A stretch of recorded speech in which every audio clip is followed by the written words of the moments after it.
Kenny Brown's rear grip kit tames tail-happy S197 Mustangs by altering the rear suspension geometry to increase grip while accelerating, braking, and cornering.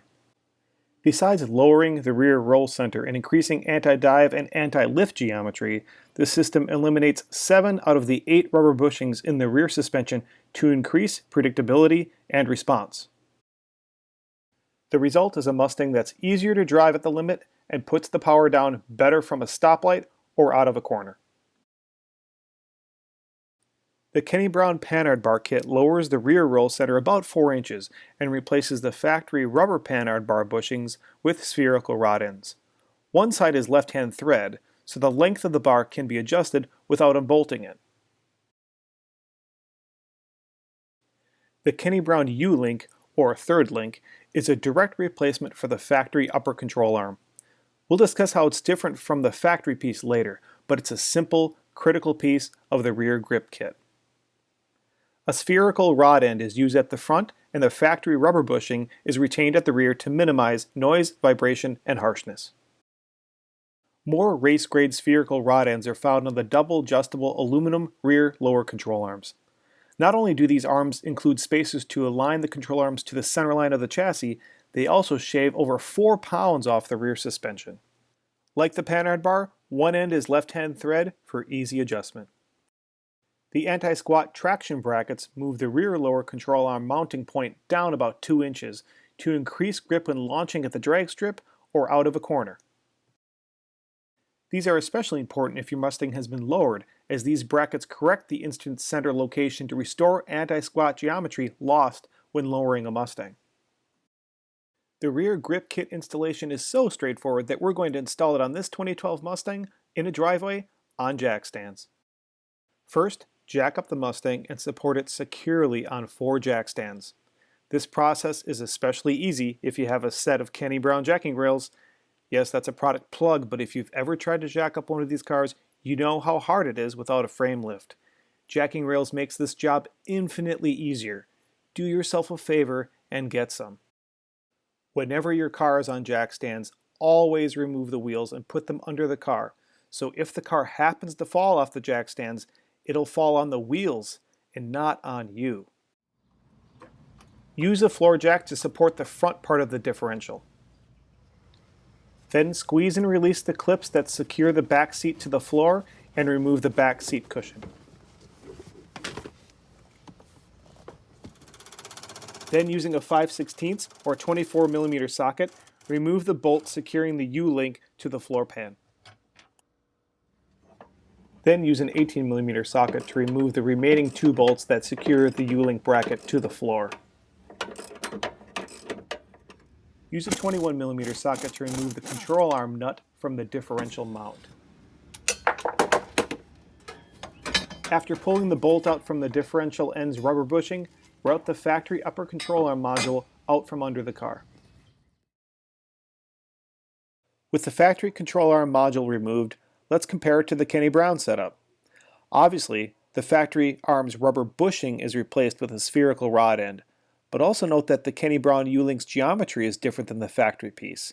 This reduces the instant center migration when the rear suspension moves around, and improves anti-squat and anti-lift geometry, which is critical on lowered Mustangs. With the Kenny Brown U-link into position, use blue thread locker on all 3 mounting bracket bolts.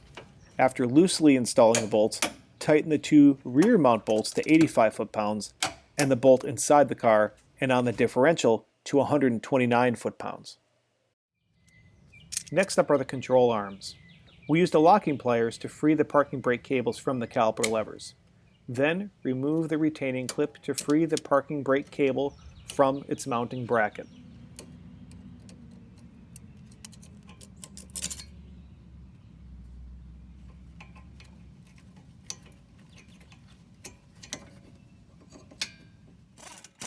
So the axle doesn't move out of position while you're working, only remove and install one control arm at a time. We started on the right side and removed the front and rear control arm bolts. With the short spacer at the front and facing outward, loosely install the Kenny Brown lower control arm. Torque the front lower control arm bolt to 95 foot-pounds. Use some zip ties to retain the parking brake cable to the Kenny Brown lower control arm.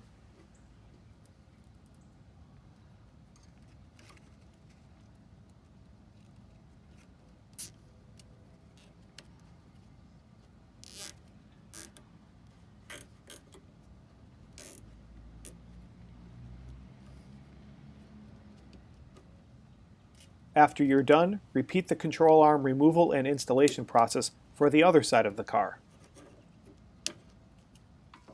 Time for the anti-squat traction brackets. If your axle has weights bolted here, remove them. Slip the anti-squat traction bracket into position and loosely install the bolts. Use the included 2.5-inch spacer where the factory control arm was located.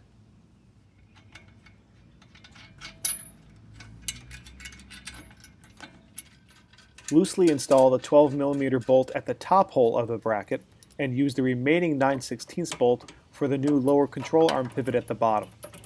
Be sure to have the long spacer on the inside of the spherical rod end.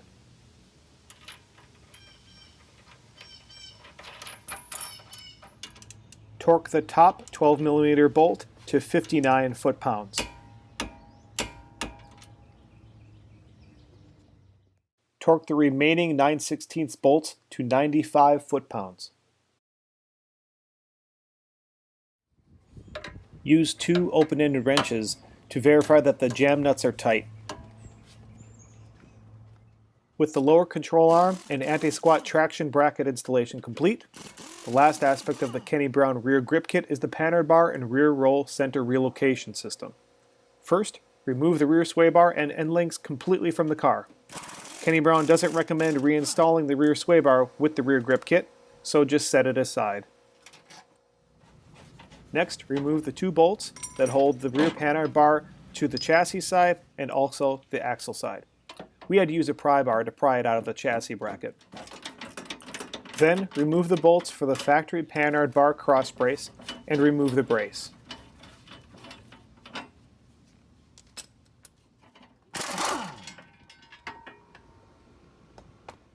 On the left side, use the factory bolts to hang the Kenny Brown Panhard brace while you work on the following step. With the Kenny Brown Panhard cross brace up inside the Kenny Brown right side Panhard bracket, slide the 2 into position so the holes in the new Panhard bracket and Panhard cross brace align with the hole where the factory Panhard bar was anchored.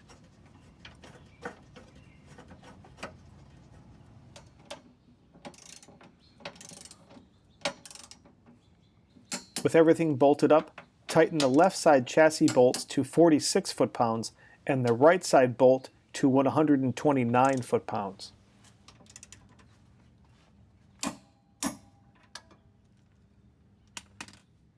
The Kenny Brown right side chassis bracket needs a hole drilled in the factory Panhard bar mount. Use a 5/16 inch drill bit, lubricated with oil, to make the hole.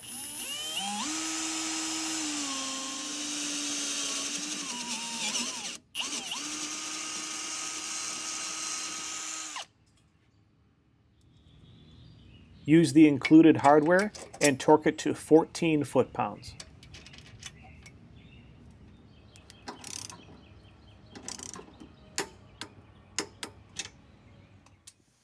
The Kenny Brown axle side Panhard bar bracket captures the left side of the Panhard bar, so loosely install the Panhard bar and hardware now.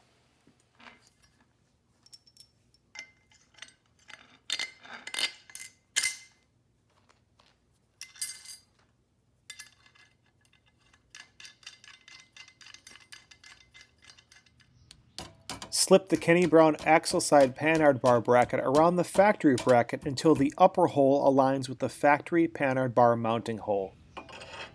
A tool helps the holes get lined up perfectly. Use the factory 14mm bolt, the supplied spacer, and the flag nut where the factory Panhard bar used to mount.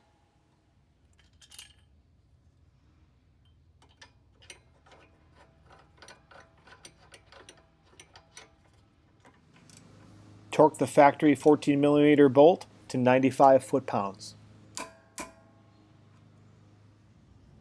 slide the right side of the Panhard bar into the mounting bracket and adjust it until it aligns with one of the holes.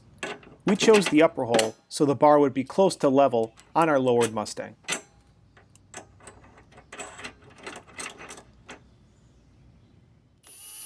Next, use a series of drill bits to make the 7/16 hole needed to secure the axle side Panhard bar bracket to the axle bracket.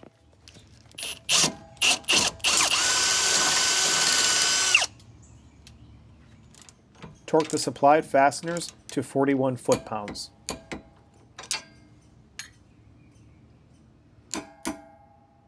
Torque the Panhard bar bolts to 95 foot-pounds.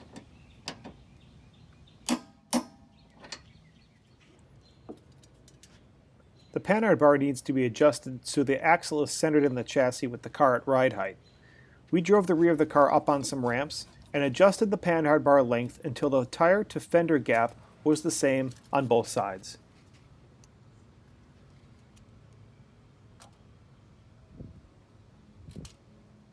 With the Panhard bar length set, tighten the jam nuts. The only thing left is to go to the track and put some of that new rear grip to good use.